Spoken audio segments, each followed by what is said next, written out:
With our awareness of movement, awareness of breath, what about our awareness of time?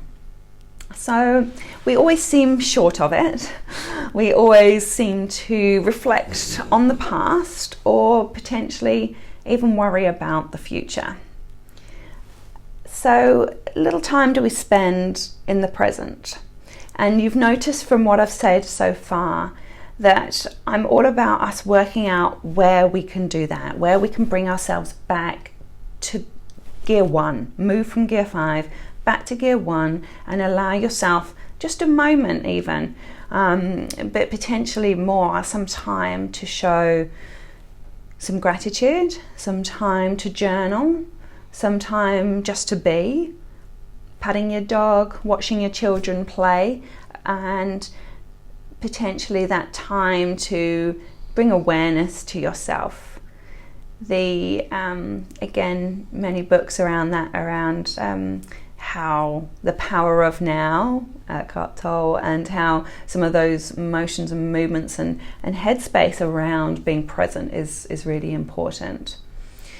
So working out how you best respond to each of these processes in the now is a part of this reset, and certainly what we're thinking and how we're trying to work through this is that acknowledgement of the now.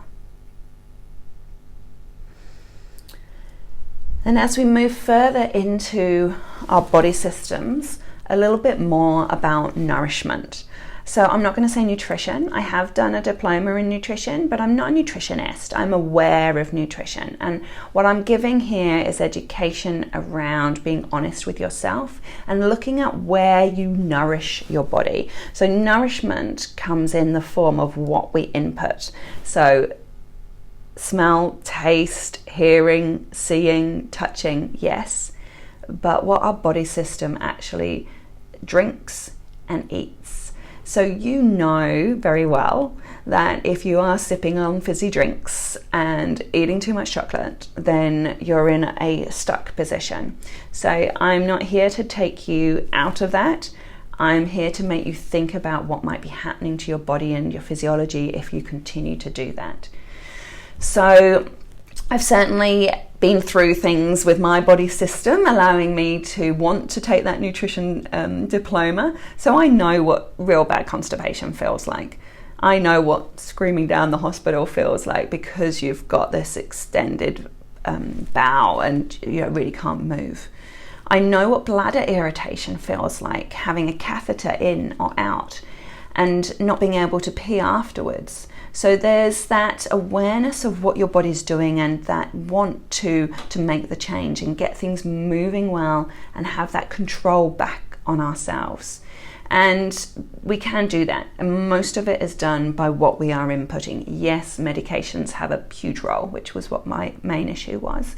But an awareness of how we can support that system out of that process when we're moving through the medication process, then that is a really, really big part of what we can do. So nourishment and a great nutritionist on your team might be something that you want to think about.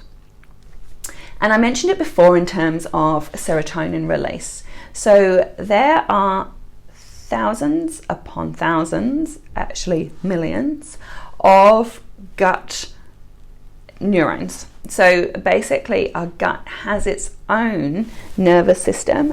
It's called the enteric nervous system, the same as our central nervous system.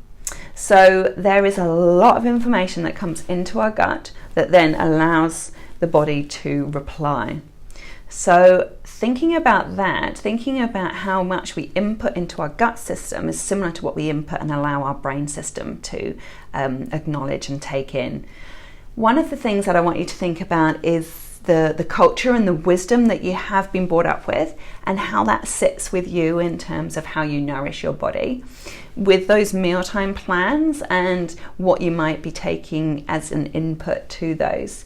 Reflect on those a little bit. In fact, the best idea is to actually write that out. So a 3 to 5 day journal of what you eat, when you eat, potentially how it makes you feel, being brutally honest right down to that extra bit of chocolate that you might have, or that half a glass of wine. Be brutally honest with you, 3 to 5 days, and write down that process. I suggest the same thing for your fluid intake as well, and have an awareness of what your output looks like. How much are you peeing? What colour is that? How much are you taking a bowel motion? How many stools are you taking during a day? And give an awareness to yourself. Like, start to acknowledge, start to take ownership back of your body again, and see what that looks like. Water is an essential part to that. And are you drinking enough? It's a really big question that's often asked. But the dehydration and fluid loss that we often see, it really changes both the physical and cognitive function that we have. So being able to ensure that we are staying fully hydrated is a really great way to build upon our body systems and essentially optimize it. I've got another YouTube link that I want to send you with regard to that, so have a little look through that when you get the chance. Destimulation is another big part of reset. Being aware of what we allow into our system reflects what we will take out of it and what we will bring out of it. So we are inertly aware of things that shift our body state from that flight or fright response. Our system is wired to be able to do that for a very good reason, of course, in the times that we needed to. So the important part for our reset is becoming aware of the body, the mind, and the soul, and making the most of those processes, be that fight or flight response, and being able to acknowledge when it's occurring and if and how we calm that system should we need to and when we need to. Feeling like we've covered most of those areas, I have got one more section that I want to chat to you through, and certainly would encourage any feedback that you might have.